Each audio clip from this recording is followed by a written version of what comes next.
Hola, ¿cómo están? Bienvenidos nuevamente a este ciclo de conferencias que hemos venido trabajando sobre derechos humanos y género.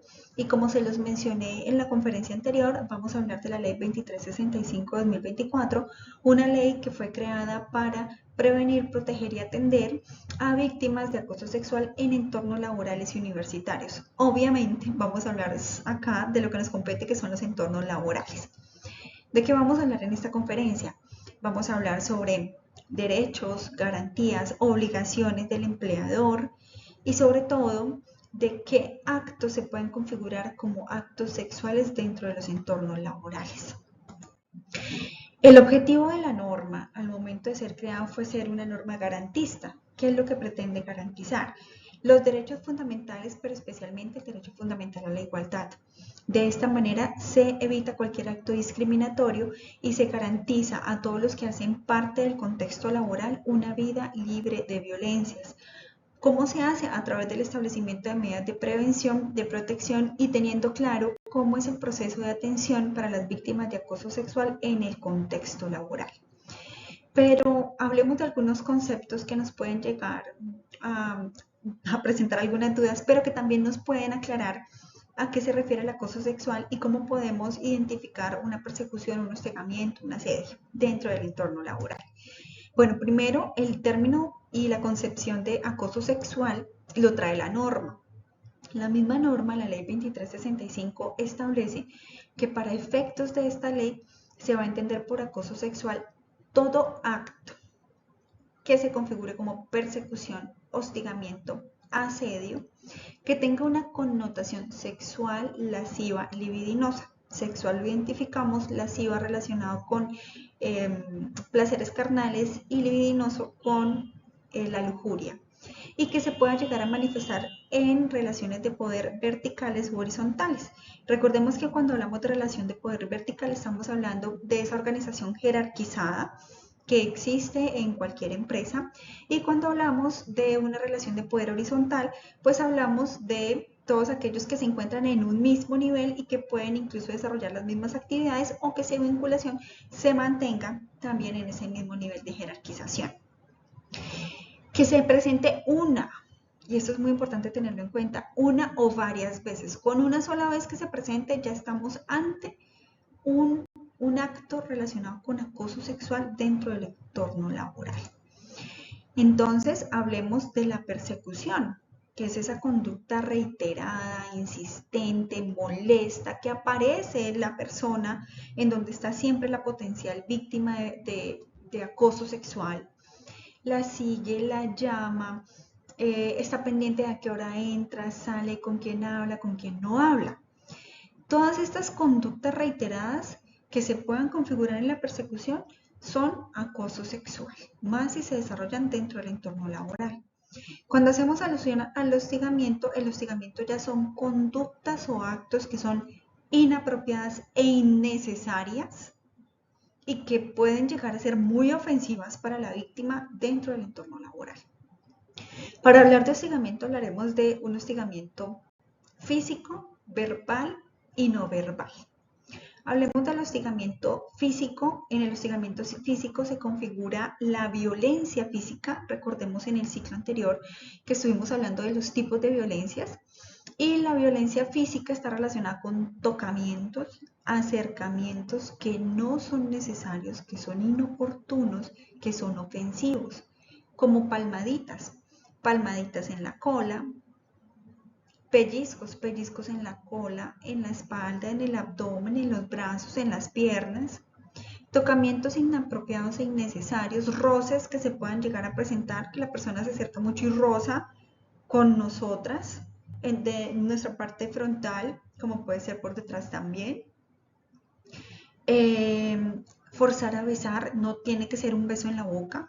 Si alguien no quiere saludar en la mejilla y la otra persona lo forza a que se deje saludar en la mejilla y también corresponde ese saludo, ahí se puede empezar a configurar también un acoso sexual porque está obligando al otro a tener un tocamiento, un acercamiento físico que esa persona no quiere tener. Alar la ropa de manera sexual, ¿para qué? Para que se caigan los botones, abrir bruscamente para que se abra el cierre, jalar del pantalón para provocar un acercamiento que también es absolutamente innecesario. Entonces, en estos aspectos ya se puede estar configurando un acoso sexual. Cuando hablamos del hostigamiento verbal, estamos hablando de preguntas que están relacionadas con el aspecto físico, con el estilo de vida, con la orientación sexual e incluso las llamadas telefónicas que tengan esta connotación. Comentarios sobre el cuerpo. Se nota que está haciendo ejercicio, esa ropa le queda bien, debería desabrocharse otro botón, se ve que tiene buen cuerpo debajo de esa ropa, en fin, son comentarios que no están ni deberían estar en un entorno laboral. Chistes sexuales, chistes con doble sentido, que realmente son inapropiados y son innecesarios dentro del entorno laboral. Comentarios discriminantes que tienen que ver con el cuerpo o con la orientación sexual. No me hablo con esta persona porque es gay, por ejemplo. O sobre el cuerpo, que empiezan a discriminar. Yo no me acerco a ella porque tiene el cuerpo de esta manera, o no me gusta cómo tiene su cabello, sus manos, en fin, y la voy discriminando o lo voy discriminando. El hostigamiento no verbal, creo que lo hemos normalizado, pero es el momento ya de desnormalizarlo. Y es los silbidos, es un hostigamiento no verbal, los gestos de connotación sexual, la presentación de objetos o imágenes pornográficas, que se comparten imágenes pornográficas o videos pornográficos y la persona no quiere recibir ese tipo de contenido, mensajes de texto que tienen esta connotación pornográfica y mensajes de texto que también tienen una connotación sexual, incluyendo los emoticones que se envían a través de mensajes de texto como de WhatsApp. Entonces, ¿qué tipo de emoticones? La berenjena morada, el durazno, las gotitas que a veces envían, un diablito morado y cualquier otra que se pueda ajustar a las manos que están allí como imágenes o emojis dentro del WhatsApp. Cuando hacemos alusión al asedio, pues es realmente, además del hostigamiento, que se presenten obligar, coaccionar, importunar, molestar, fastidiar, agobiar, insistirle a la víctima del acoso sexual. Como les mencionaba, enviar mensajes de texto que estén relacionados con videos o con imágenes sexuales inapropiadas, como una fotografía de su cuerpo, amenazar con represalias laborales para tener encuentros sexuales, es decir, si usted no accede a lo que a mi pretensión, yo voy a contarle al supervisor que usted llegó tarde tal día. Usted ya tiene tantos retardos, si le encuentran otro, o la van a despedir. Si se acuesta conmigo, pues no va a tener ese problema. Si me hace este favor sexual, tampoco va a tener ese problema. Propagar rumores. Esta es otra manera de presionar y asediar para lograr el encuentro o el acto de connotación sexual. Espiar mientras la persona se está cambiando, si está en su vestier y se está cambiando, espiarlo, o si está en el sanitario, también espiarlo. Invitaciones a salir repetitivamente, insistentemente, y la solicitud de favores sexuales a cambio de. Es decir, que se utilizan como una contraprestación. Pero entonces estamos hablando del contexto laboral y de todos estos actos. Pero, ¿cómo se entiende que hacen parte del contexto laboral? ¿Quiénes hacen parte del contexto laboral? Independientemente de la naturaleza de la vinculación. Son aquellas personas que interactúan en el desarrollo de las actividades.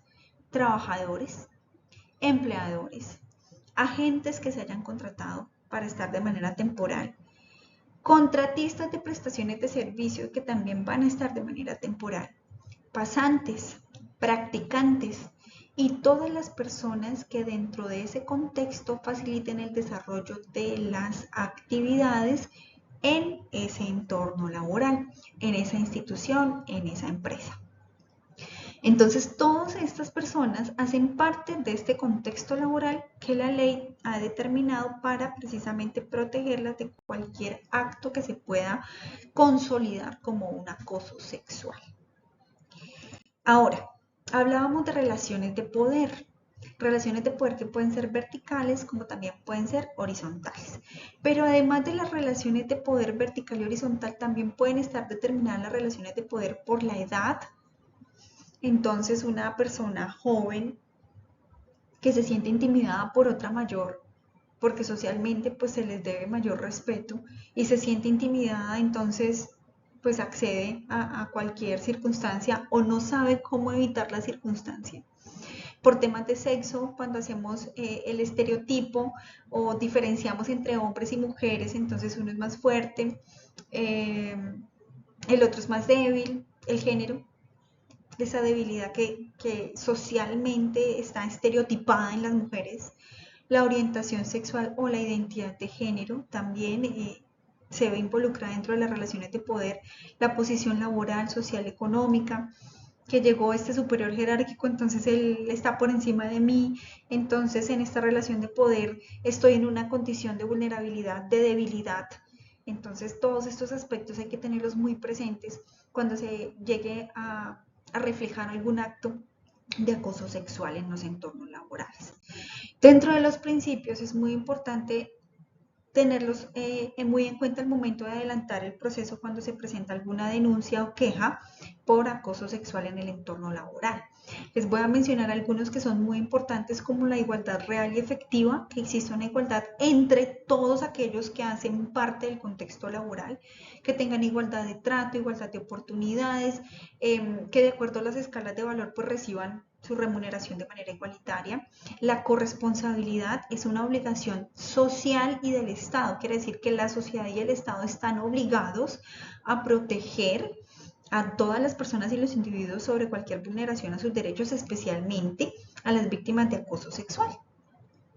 Hablamos también de la atención diferenciada y esto es un punto muy importante y es este enfoque diferencial que se debe tener al momento de recibir la queja, escuchar a la víctima. ¿Por qué?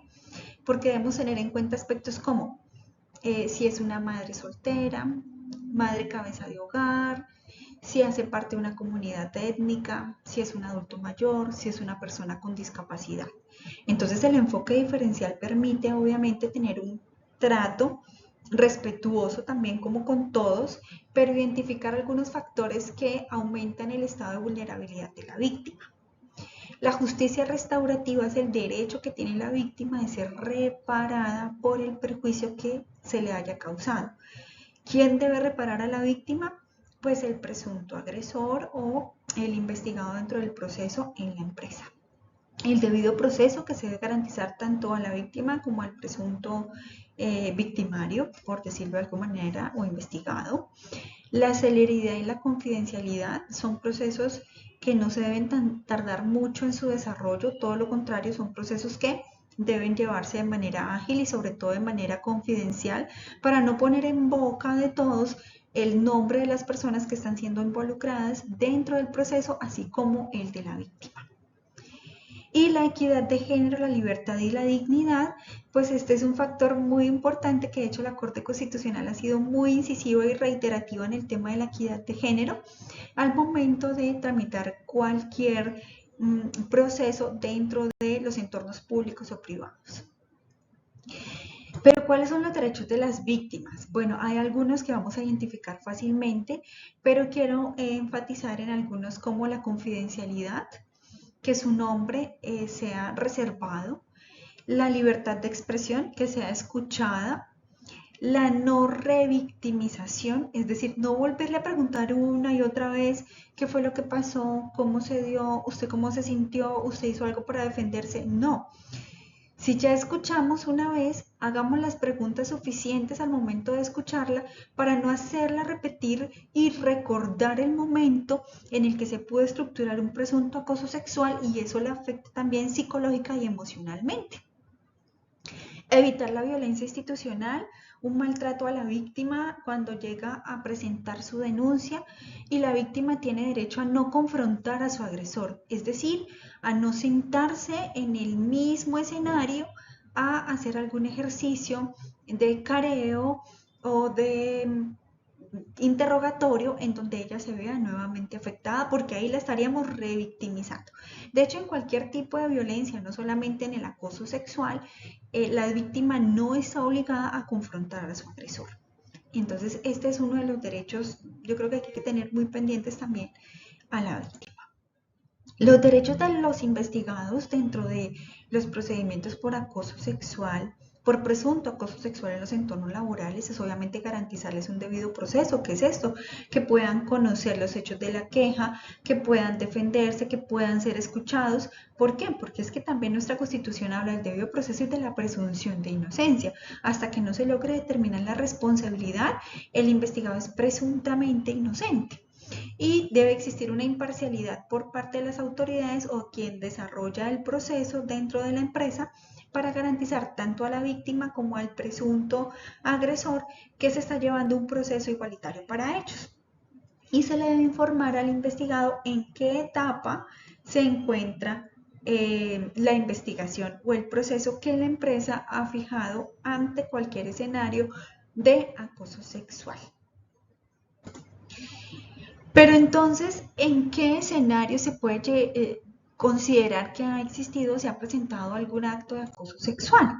Bueno, tenemos algunos lugares que nos puede relacionar dónde se puede presentar estas circunstancias. Bueno, lo primero es en el lugar de trabajo donde se desarrolla pues la relación contractual. Segundo, los lugares donde se cancele la remuneración. No en todos los lugares donde se desarrolla la actividad laboral se va a cancelar la remuneración. Donde se toma el descanso, el lugar donde se toman los alimentos. Sí, no están en ese momento desarrollando la actividad laboral, están en su descanso o en la toma de alimentos. Allí también se pueden presentar y se considera que eso es un entorno laboral donde se puede llegar a presentar el acoso sexual. En las instalaciones sanitarias, de aseo, los lugares de vestuario, como lo mencionábamos hace un momento, donde se puede llegar a presentar el asedio. En los desplazamientos que se realizan por viajes, por eventos, ojo, por actividades sociales o de formación. Hay actividades sociales que se desarrollan con todos los que hacen parte del contexto o el entorno laboral. Puede no ser en la misma sede donde desarrollan las actividades, pero si están realizando una actividad social o de formación fuera, igual eso es un entorno laboral. En el marco de las comunicaciones, hay comunicaciones institucionales o medios de comunicación que han sido institucionalizados, correos electrónicos, WhatsApp. A través de esos medios se puede llegar también a presentar algún acoso sexual, pero también se considera un entorno laboral esas herramientas de comunicaciones institucionales. Es otro entorno laboral donde se puede llegar a cometer la conducta en los trayectos cuando el empleador es quien cubre el valor del transporte.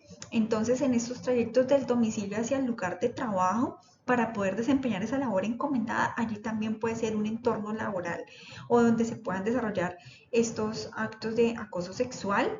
Y el alojamiento que provee el empleador y cuando el acoso sea cometido pues por una persona que hace parte dentro del contexto laboral. ¿Cómo se presenta la queja? Cualquier persona, sea la víctima o cualquier otra persona que tenga conocimiento del presunto acoso sexual puede presentar la queja. La puede presentar a través de mecanismos electrónicos que hayan sido dispuestos en la empresa por el empleador, a través de mecanismos físicos si se tiene algún formato físico para diligenciamiento o de manera verbal. Si es de manera verbal, la persona encargada debe recepcionar la queja conforme la narrativa de la víctima o de esa persona que tiene conocimiento del presunto acoso sexual. Importante. El trámite de la queja que se hace de manera institucional no es un requisito para poder instaurar la denuncia penal, todo lo contrario, son diferentes. No están condicionados. Entonces se puede presentar la queja internamente en la empresa y también se puede presentar la denuncia penal. ¿Por qué? Porque es que el acoso sexual es un delito y se puede investigar perfectamente por las autoridades. Como empleadores, ¿cuáles son esas obligaciones? Lo primero es crear esa política de prevención. La política de prevención ya creada pues se incluye dentro del reglamento interno de trabajo, se va a establecer si estas conductas se constituyen como una falta grave y las sanciones que de allí se deriven. También se van a crear los protocolos y las rutas de atención contra el acoso sexual. Estas políticas deben ser ampliamente difundidas a todos los trabajadores. Tienen que garantizar derechos a las víctimas. ¿Para qué? Para atender, prevenir y brindar garantías de no repetición. Es decir, que la víctima se sienta segura en el cumplimiento de sus labores o el desarrollo de sus actividades. Implementar las garantías de protección inmediata para evitar un daño o un perjuicio irreparable o irremediable, es decir, reubiquemos a la víctima, pongámosla a hacer teletrabajo, ¿sí? O pongámosla a hacer trabajo remoto si es posible, o reubiquémosla en otro lugar donde deje de correr riesgos. Se le debe informar a la víctima esa facultad que tiene para acudir a la fiscalía a presentar la denuncia. Esto es importante, mencionarle a la víctima que está en potestad y en facultades de poner la denuncia. Remitir de manera inmediata la queja o denuncia a la autoridad competente a petición de la víctima.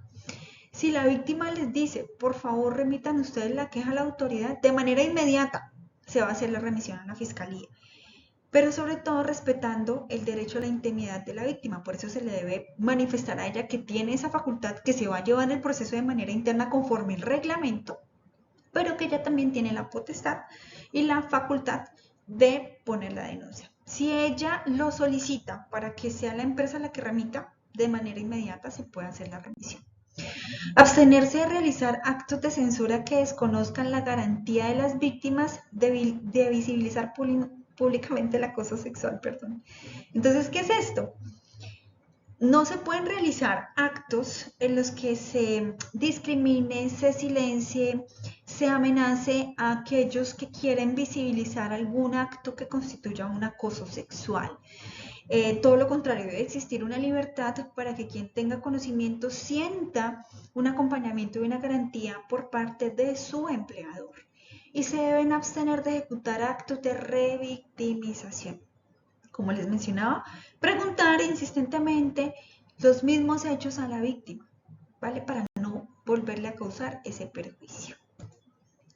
También, dentro de las obligaciones, está publicar semestralmente, solo es el número de quejas tramitadas y el número de sanciones que se han impuesto, y esta publicación se puede hacer por canales físicos o por canales electrónicos que se hayan dispuesto para ello.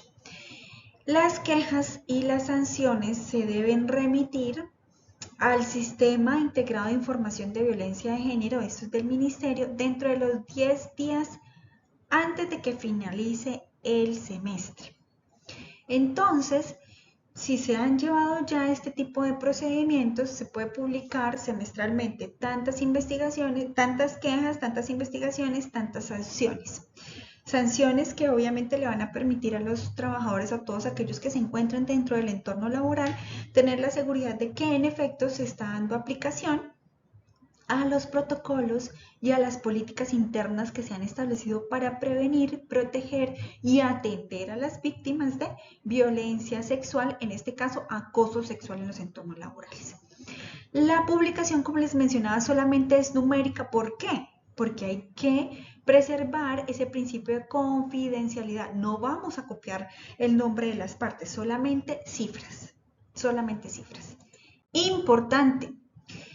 Todas estas obligaciones que hemos estado hablando anteriormente tienen o están vigiladas y pueden ir cualquier inspector del Ministerio de Trabajo, porque ellos ejercen inspección, vigilancia y control respecto a la aplicación de políticas que prevengan los acosos o el acoso sexual en los entornos laborales.